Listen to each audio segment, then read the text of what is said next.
Welcome to The Jewish Lens, a podcast to discuss anything and everything from a Jewish perspective. Now, please help me welcome the man who controls the media, your host, Jonathan Rosen. Hello, and welcome to another edition of The Jewish Lens. I'm Jonathan Rosen, and today I am thrilled to welcome the authors of the great new book, Chutzpah Girls, which I love the title, by the way. But please help me welcome Julie Silverstein and Tami Schlossberg Pruwer. Julie and Tami, thanks so much for joining me. Thanks so much for having us. Thank you for having us. Well, we have a lot to cover, but first, let's start by going back with both of you. We can start with Julie, and then we'll go on to Tami and alternate. Where did you grow up, and what was life like for both of you, your family life like in regard to Judaism especially? Okay, Jonathan, you're getting right into it. I grew up in the United States, in San Francisco, California. My mom's side of the family were Orthodox, traditional Holocaust refugees from Germany. My dad's side of the family were secular but proudly Jewish atheists and intellectuals. And my parents met at a Jewish Federation dance, and they decided to meet somewhere in the middle. So I grew up with a strong Jewish education. I went to Jewish day school, Jewish summer camps, Jewish youth groups. There was nothing that my parents left out in terms of educating me.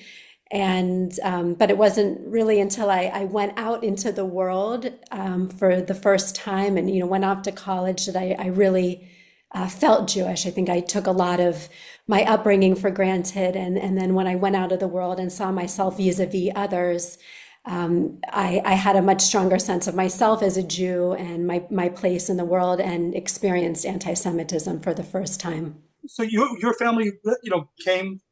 They were from Holocaust survivors, so they did not really discuss too much with you when you were younger, as with regard to Judaism so much. I mean, they spoke about their Judaism a lot, but their lives were shattered. My maternal grandfather, lost both of his parents in the Holocaust, and so there were things that weren't talked about. But they like that, yeah. but they were strongly Jewish. They were proudly Jewish. My grandfather was president of a synagogue.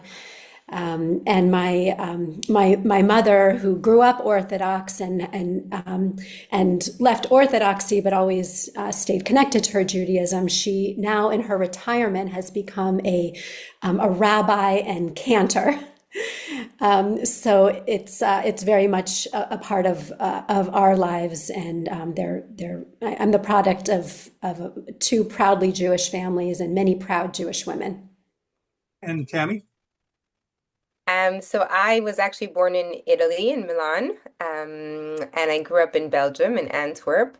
My family arrived in Italy after the war as well. They were, originally from Poland, spent the war in Siberia, and were trying to get to Israel after the Second World War, and somehow ended up in Italy in transit. And by the time they were able to get to Israel, they had built up their lives there already. And so my grandparents were, pillars of the community there. And my mom grew up there. My father is actually American Israeli, and I was born in Italy. When I was young, we moved to Belgium, and I grew up there. It's a very sheltered but very strong Jewish city, and I think it really kind of gave me that initial foundation for a strong Jewish identity.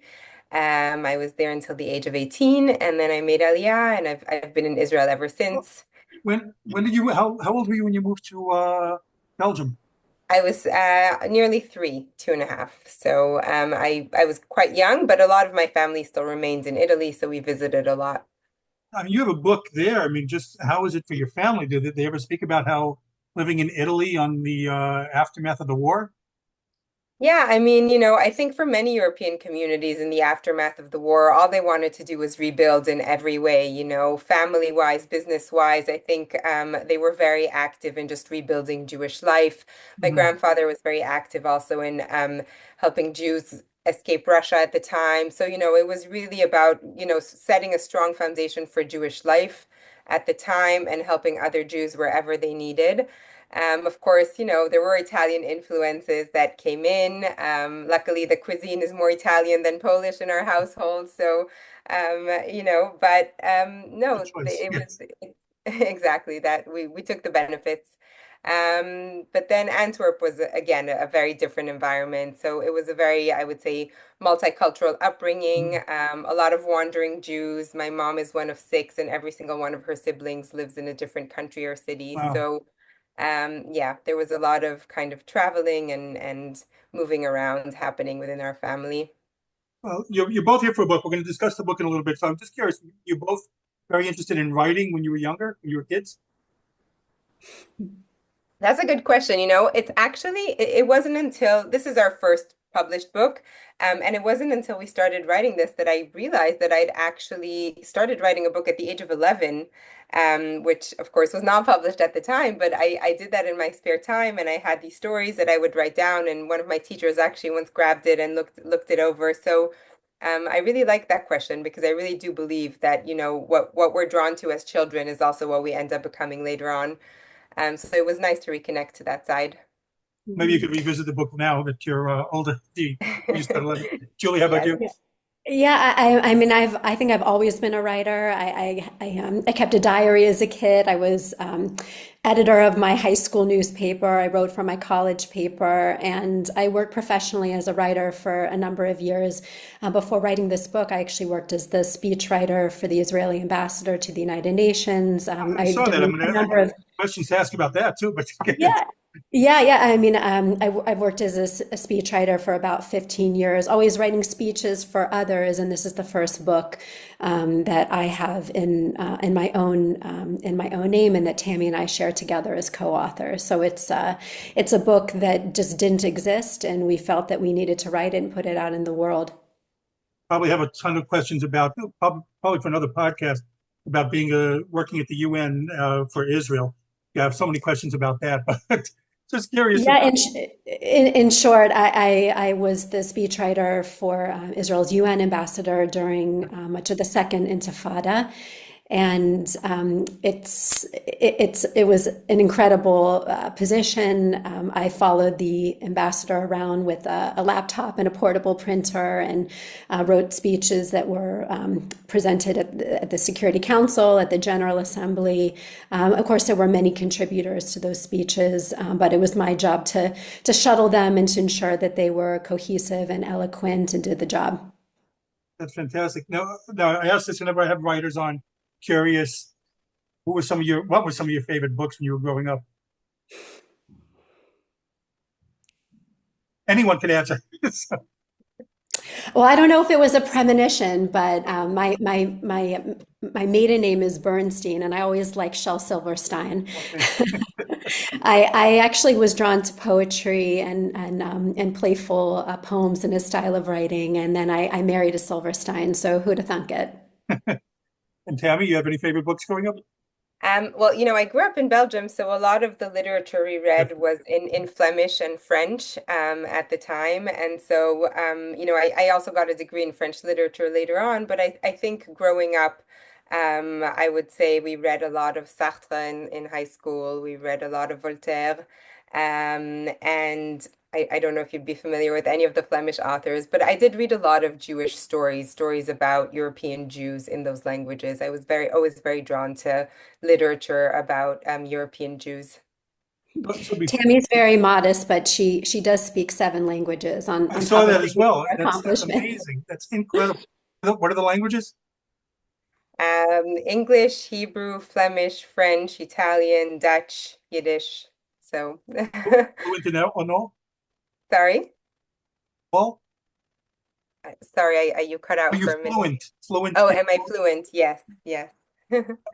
I'm curious because I can speak Spanish relatively okay, and I lived in Israel for a couple of years.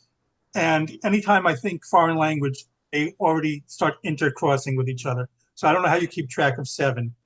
Well, I think that the key is to start when you're very young. I think that if you absorb them as a child, they kind of enter a different area in your brain, and it's much easier to compartmentalize them. But obviously, practice makes perfect, and the more you speak and write and read, the more you're able to hold on to them. So I try and keep up with my international friends. That's incredible.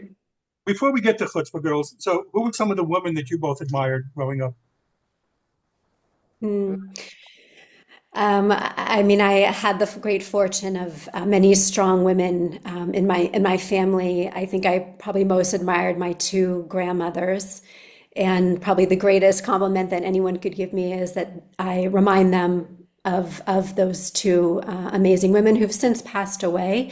But my father's mother was she married my grandfather, who passed away quite young, and after when she became a widow, I think essentially in her 40s with three young children, she decided to go back to school, and she studied the classics and became an Egyptologist, Oh, wow. and taught and conducted research in Egyptology and led tours in Egypt, and and was certainly a woman of the arts, and of she was an excellent reader, and a woman of great intellectual prowess. And my mother's mother was really like the warm Yiddish family matriarch. She was the incredible baker and cook, and she sold shaitels to her Orthodox community, and to other populations that need wigs. And they're just such a different women, but loved me so dearly and loved their Judaism, and shared a common set of values. Did you get to ever go explore the Egyptian pyramids? I never had the opportunity to go with her, but we did travel together a number of times. When she was already in her 90s, we went to Turkey together. Tami, who some of the women that you admired growing up? So, similar to Julie, I also have some very strong matriarchs in my family, and I was actually very fortunate to know two of my great grandmothers, Nice. who were both remarkable in their own way. They actually shared the same name, Chaya Clara. But one was living in Seattle. She was a single mother, and she was one of the first women to obtain a driver's license there and open her own business. And she invested all of her earnings in ensuring that her children would have a strong Jewish education. And I think that is, a value that was passed on in a very strong way in my family. And my other great grandmother at the same time was actually living in Europe, fleeing the Nazis from Belgium to Switzerland. She had Swiss citizenship and was married Jewishly, but not civilly. And so she and her children were allowed to enter the country. But my great grandfather was not allowed to join them because they weren't civilly married. And so he was kind of roaming the borders around Switzerland for 2 years. And she spent every single day campaigning at the authorities to allow him to join them until she finally succeeded. And so I think for me, those stories were always an inspiration of how my family met these really challenging moments with a lot of strength and determination and chutzpah, and how a lot of it was led by the women in our family. And I feel very fortunate to have known them. Both had some great role models. So you're both living in Israel now. And Tammy, you started talking about this a little bit. So when did each of you move there? I'm curious. And what prompted you to move to Israel? Yeah, so I actually came at the age of 18. I mean, I grew up in Antwerp, which I don't know if you're familiar with the community. It's largely Hasidic and ultra-Orthodox, but there is a small Zionist modern Orthodox community there as well, which is the one that I grew up in. So, growing up, we were definitely raised in a Zionist environment, at school, youth movement, home. And we had a lot of family in Israel as well. My grandparents lived here, so we visited a lot. So I think for me, it was always an option to move here after, and I came for a gap year after high school and loved it, and I went to university here and started my career here, and I've been here ever since. I've lived both in Jerusalem and Tel Aviv, in the center, in some different cities, and that yes, and it's My, the only place I would want to ever live and raise my family.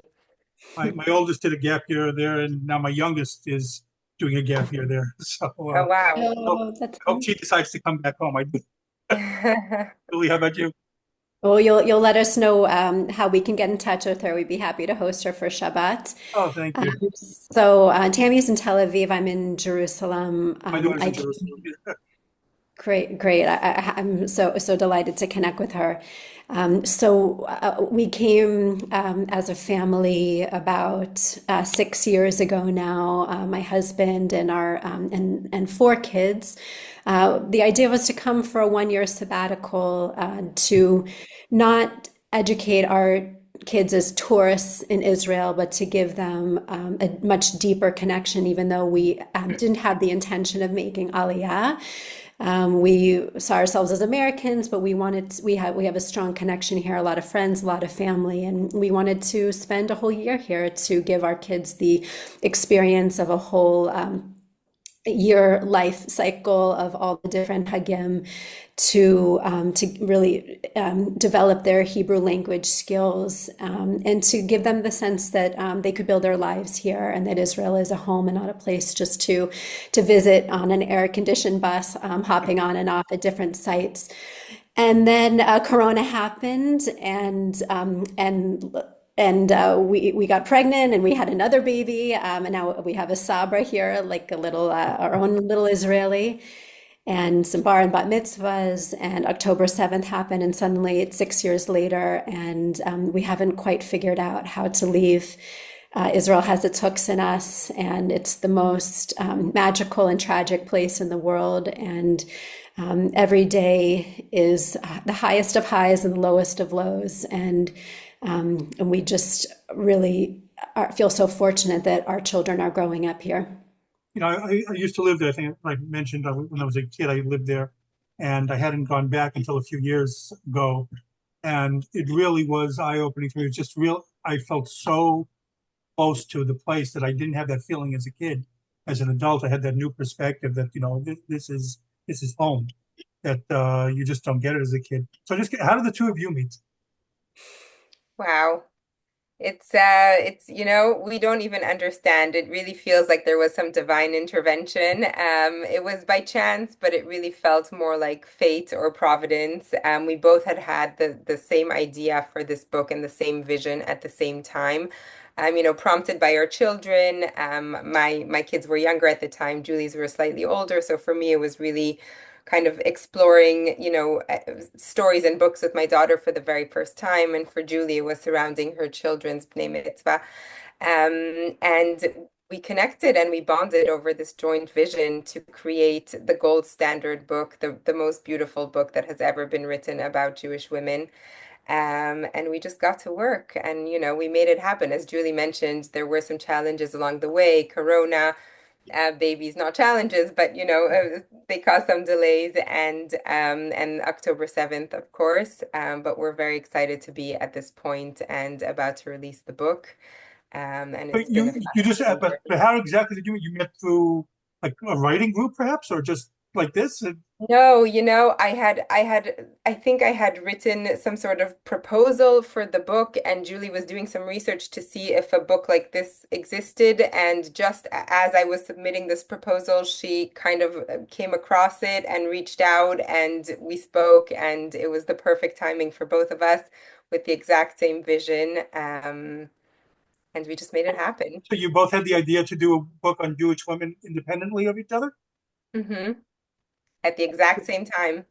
Yeah, and the same vision for, and I have to say, Jonathan, I mean, this is a book that it's about chutzpah, but it required a lot of chutzpah to create it. It was a big vision, it was a big project, it was a big undertaking, and I can't think of anyone in the world I would have much rather gone through these last few years with than Tami. She's an incredible partner, and it was a book that was kind of audacious in its scope. We wanted to write 100 stories of Jewish women from throughout history. They're not biographies. They're true stories from the women's lives that explore moments of challenge and how the women overcame them. And every story is accompanied by an original portrait by a Jewish female artist from around the world. So it's 100 stories and 100 gorgeous, bold, full color portraits. So it was a huge amount of coordination.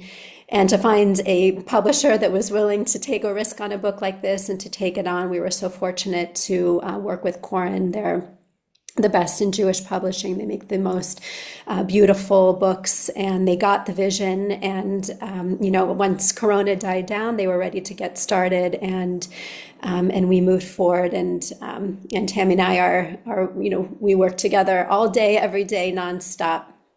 And night. Well, no. So for those who don't know, and I'm assuming mostly Jews that watch, but just in case, can you explain what the word chutzpah means? So we actually, I love that there isn't one definition. We have our own in the book, and if you'd like, I could read it to you and we can elaborate on it in just a minute. So we start the book with our own definition of chutzpah, and this is how it goes. A Jewish superpower, the daring to speak when silenced, to take action when others won't, to try when they say it's impossible, to persevere in times of doubt, to be yourself when it's easier to conform, to stand tall when made to feel small, to believe when it all feels hopeless, and to shine your light in the face of darkness.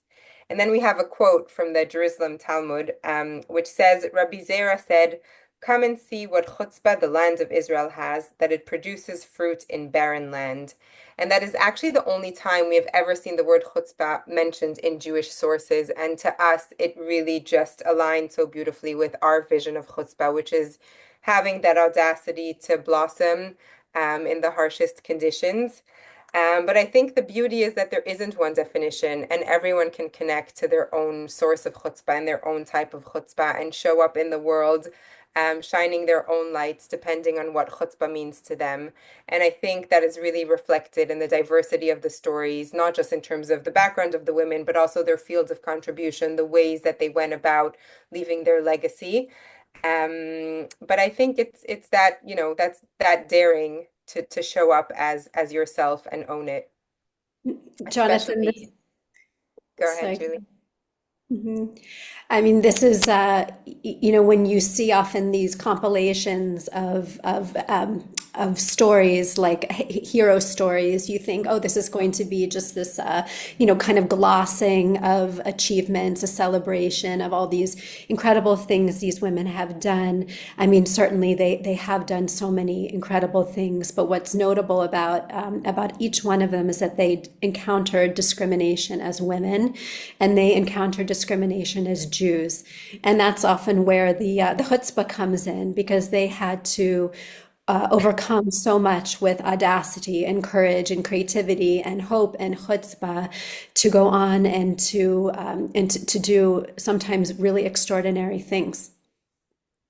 I always took it as like a brashness, kind of, in my mind, at least for chutzpah. So I'm just curious, how long did it take you to work on the book before you saw it?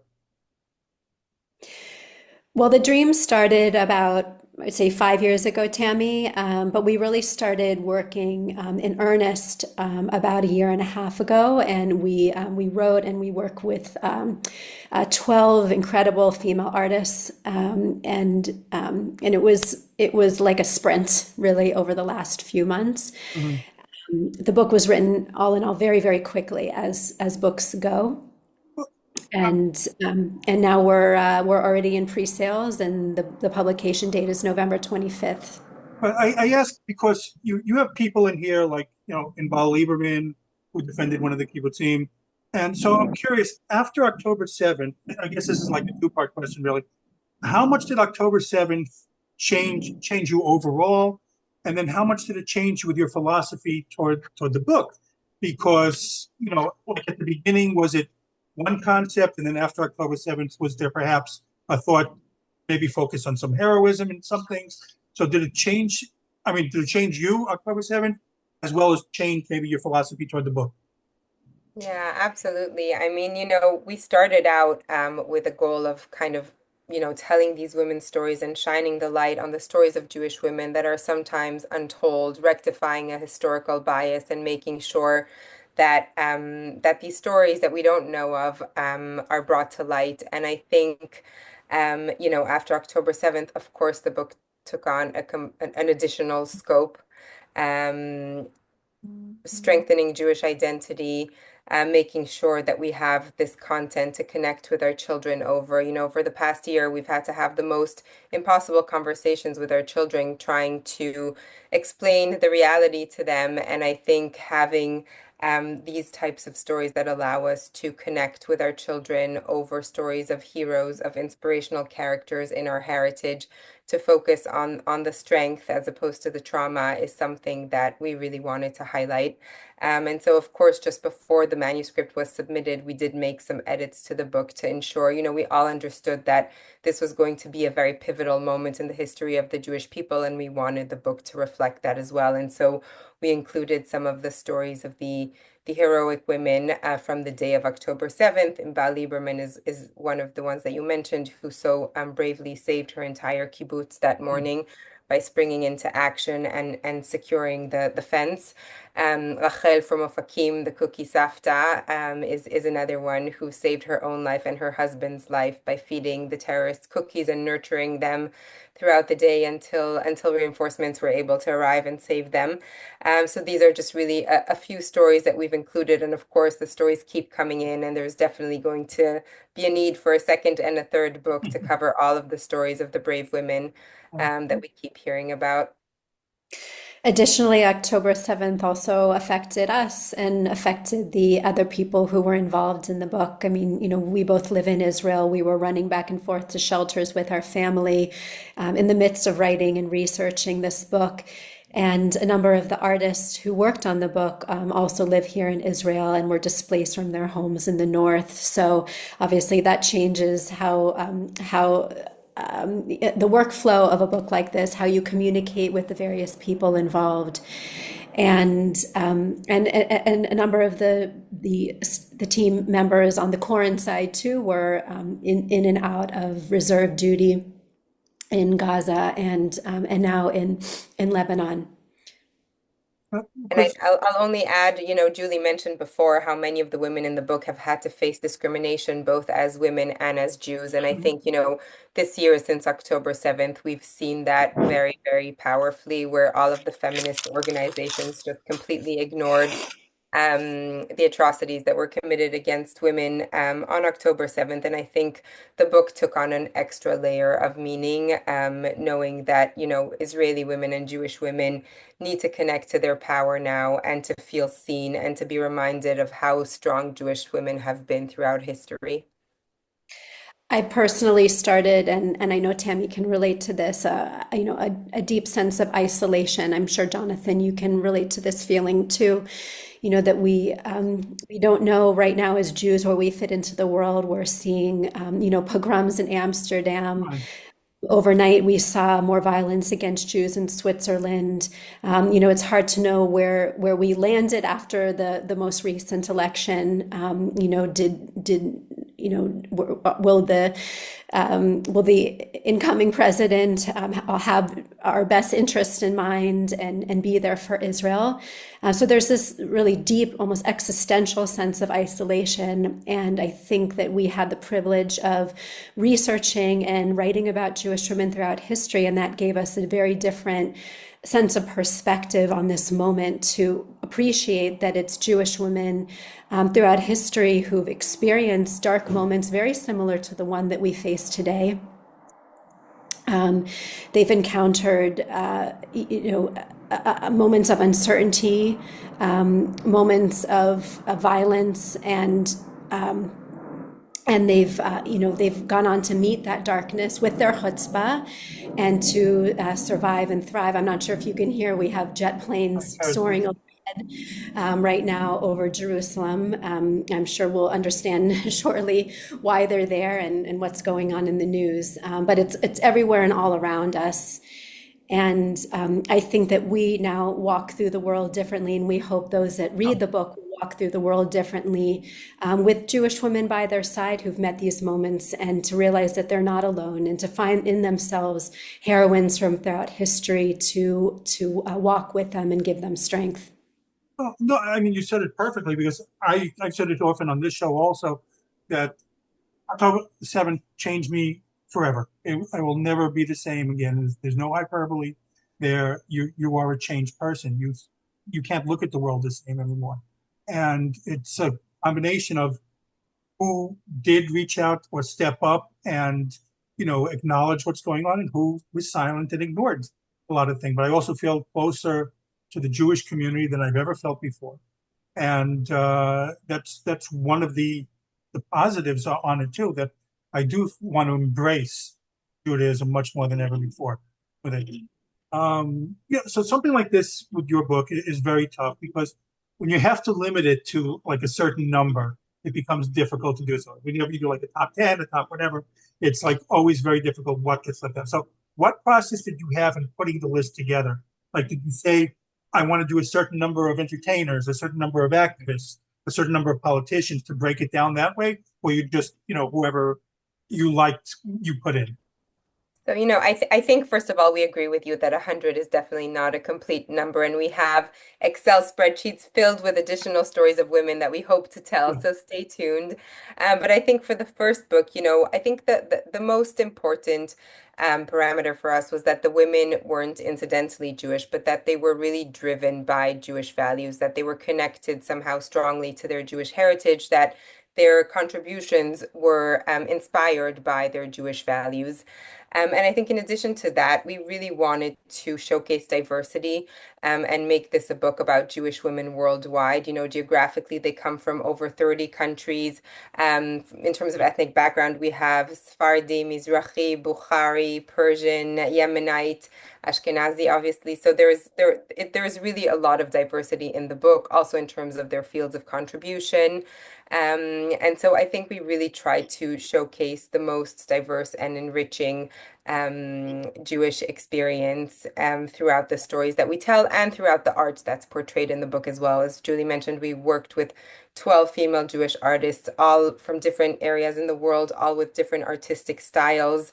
We really wanted to create a book, for this generation that's digestible, that's aesthetic, that brings the stories to life in a way that they've never been brought to life before.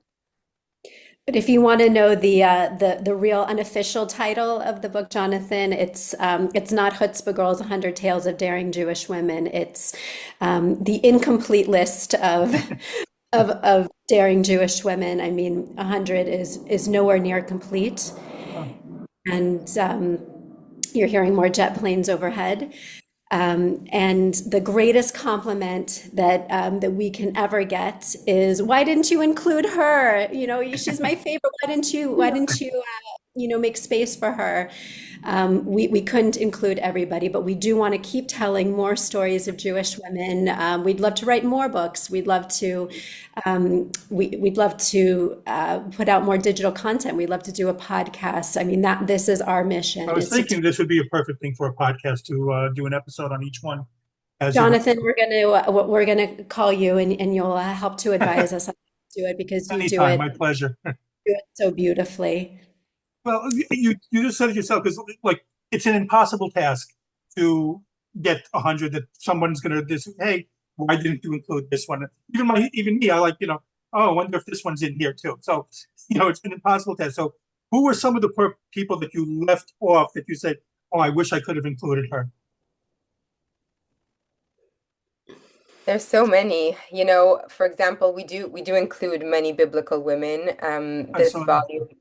This volume doesn't include, Shifra and Puah, for example, the midwives who saved the Jewish lives in Egypt. And of course, their story is definitely worth telling, and they will definitely be included in the next volume. There are so many stories. There are some that were already included, and then, we had to choose which ones to remove in order to include the October 7th Right. stories.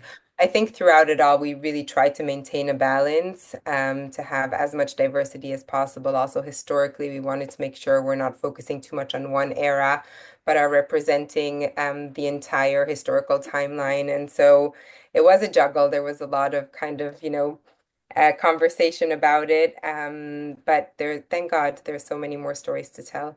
And Jonathan, we wanted you to, be able to scroll through the table of contents and feel like, okay, there's names here that I know, some unexpected names like, Ruth Bader Ginsburg or Golda Meir, for example, but that there would be hopefully many names on that list that you simply never heard of before. And we There were. really want to inculcate that experience of discovery and curiosity to appreciate that you don't know all the stories, we don't know all of them, and there's so much more to discover and to discover in your own family. Well, just so I'm going to put you both on the spot. So who was number 101 that just missed the cut? Oh, It's a good question. There's been a lot of back and forth throughout the process.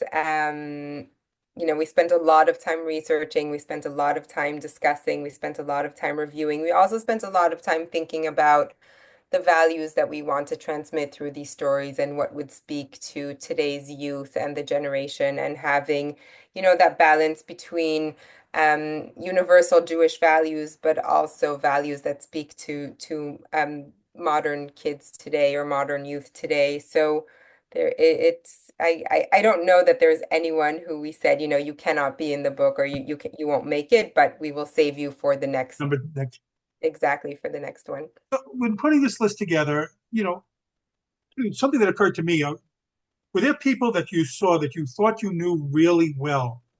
There's been thousands of things written on Golda Meir, for example, like that you thought you knew really well, but when researching, then you say, oh, you had no idea about that. That's such an interesting question, because we've had many experiences like that one, but I think the most surprising one was about myself, because through the process of researching and writing the story, you learn so much about your own history, about, the places that you come from, that your family comes from. My family now lives in Switzerland. I have Swiss citizenship. I did not know that they used to have a female Jewish president at some point, and she was the first woman and the first Jew to ever be elected as a president in the country. I was born in Italy, and Jewish women in the Middle Ages were instrumental in reviving the printing press at the time, and making sure that Jewish books were printed and distributed across Europe and across the world. They saved Jewish books, and that is something that I was not aware of before this project. And so I think the most interesting is for people to really learn about themselves, about their own history, about their own heritage. Of course, there will be plenty of fun facts about the more iconic Jewish women that you didn't know about and that you'll get to discover. And don't forget, we're also looking at all of these stories through a Jewish lens. And, we're looking at the Jewish values that drove these women. So they're not biographical entries. They're really entries that focus on this moment of challenge that a woman had to overcome, and how that inspired her activism, her legacy. So there may be many women that, you're familiar with if you look at the table of contents, but it doesn't necessarily mean that the story will be one that you have heard before. I think I was also looking at these stories as a woman, and I think often women, we suffer from sometimes maybe additional layers of self-doubt, or additional layers of complexity in our lives that often make the things that we want to accomplish more difficult. And for example, when I was researching the Yiddish diarist Gluckel of Hameln, I discovered that she had 14 children, and she wrote a historically significant series of diaries that are used by historians today to understand life in Germany during her time period as a Jew. And she did it while running a very, very busy household. Or someone like Alice Shalvey, who's known as the mother of feminism in Israel, and she did it while wrestling with really strong feelings of self-doubt. And I think that there are so many lessons here that should propel all the readers, all the listeners, and particularly women and mothers who can so easily say to ourselves, "There's so many reasons I can't do this or I can't do that. I'm just too busy. There's too much going on. This isn't the right time." And we can tell you from researching and writing these stories that there is not a perfect time to do what you want to do to fulfill your dream.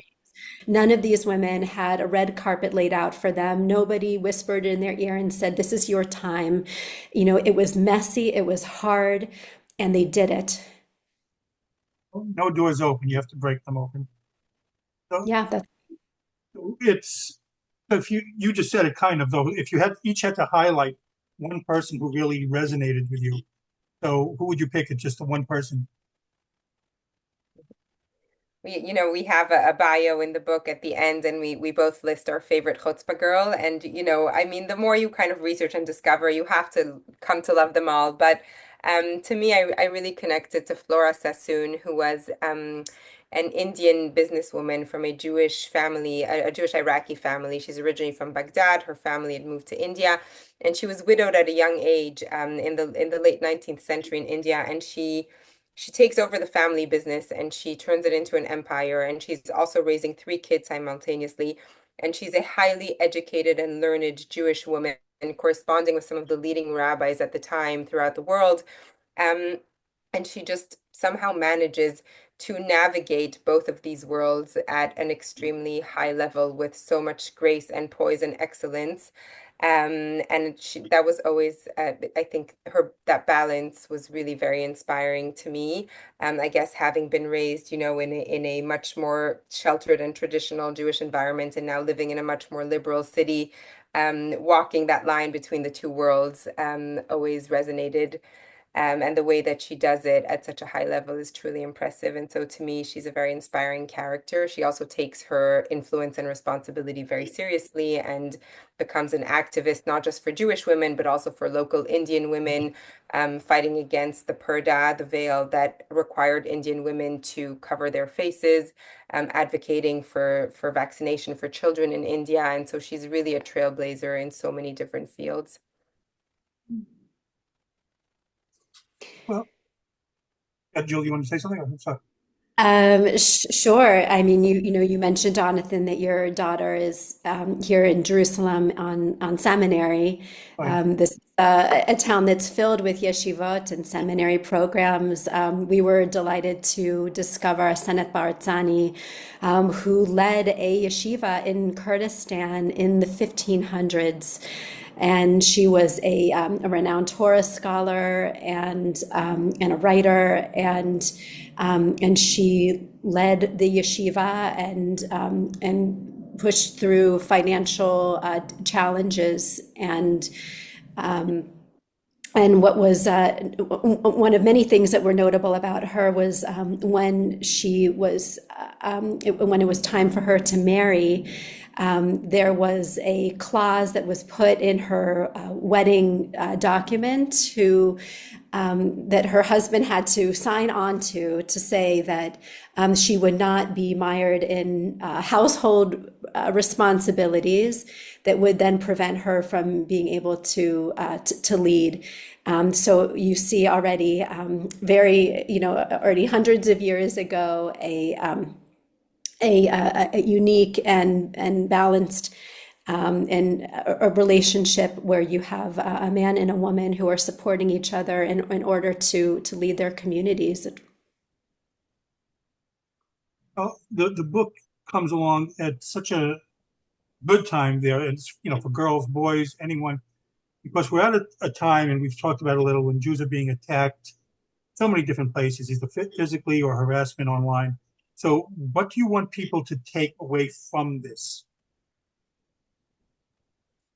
It's an excellent question, because I think what's so special about it is that everybody can really connect to the stories where they're at, and there's the diversity allows for everyone to find the inspiration that they're looking for. But I think our main message is that there isn't one kind of chutzpah, and what we're going through as a people right now it's a war that's being fought on so many fronts. It's not just physical, it's psychological and it's spiritual and it's digital and it's really being fought on so many levels. And we all have a way to contribute, and we're all able to take on something to make the world a brighter place right now. And I think, when you go through the book and you read the different stories and you find that one story that inspires you, that awakens you, that enrages you, that is what should kind of allow you to connect to your own chutzpah and then inspire you to go on to the world and contribute to the Jewish people in the way that's right for you and that you can.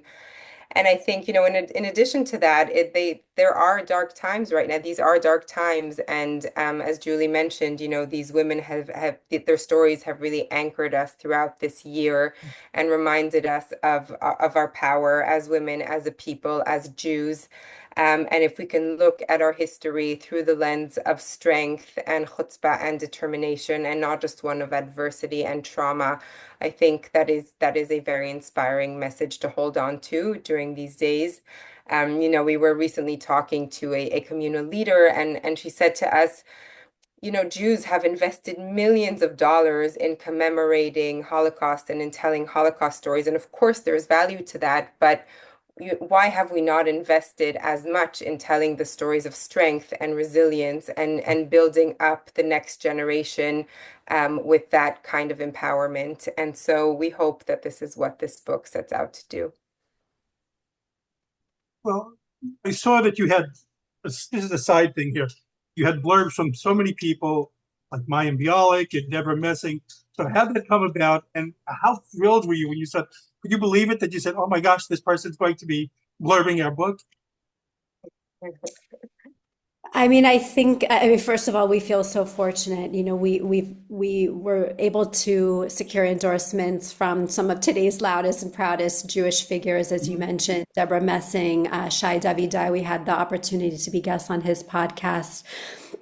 Mayim Bialik and others, and Lizzie Savetsky, who volunteered to post about the book recently. And then, it was also important for us to reach out to the mainstream Jewish organizations to show that this is a matter that does not divide us, but that unites us. So, the chairwoman of the Jewish Federations of North America, of Hadassah, the executive director of National Council of Jewish Women, Jewish Women's Archive, Jewish Women International, and others. I think that they were drawn to the messages of this book, and I think that the timing served us and served the message that there's just a need right now for proud and positive Jewish storytelling. And we hope that it goes beyond the book, that we hope to work with these organizations to continue to tell the stories in a variety of ways. And we have these gorgeous portraits, and we want to bring them out to communities all around the world as pop-up art exhibits. We think that it's the stories, but also the visual component too, that really brings these stories to life. And Jonathan, you've mentioned how since October 7th, you felt more connected to your Judaism and to your community and to the stories of Jewish people. And I think that's true for a lot of these influencers as well, or these prominent figures. I think everybody's looking to connect right now. And I think these stories allow for that to happen in a very engaging way. And so we feel very fortunate and very honored. And we're really hoping that this just creates unity across the nation, which is what we need most right now.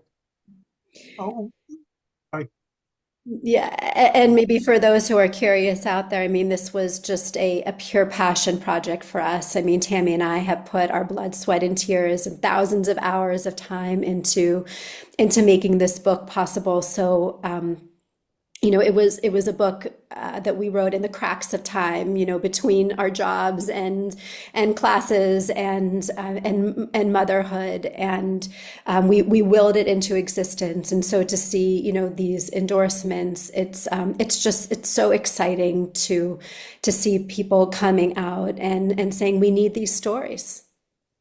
I'm curious, what advice would you give kids, like girls, boys, anyone looking to become chutzpah adults, let's say, what advice would you give to kids now?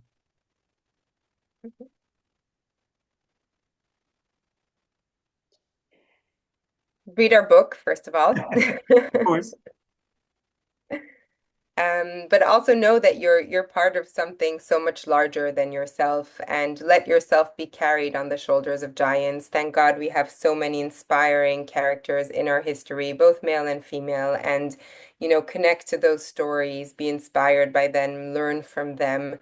And you show up in the world differently if you know where you come from, and it allows you to contribute in much greater ways. And I think this is, this is more true than it's been in a long time. But every Jewish child and adult out there has a small part in this fight, to be seen, to be understood.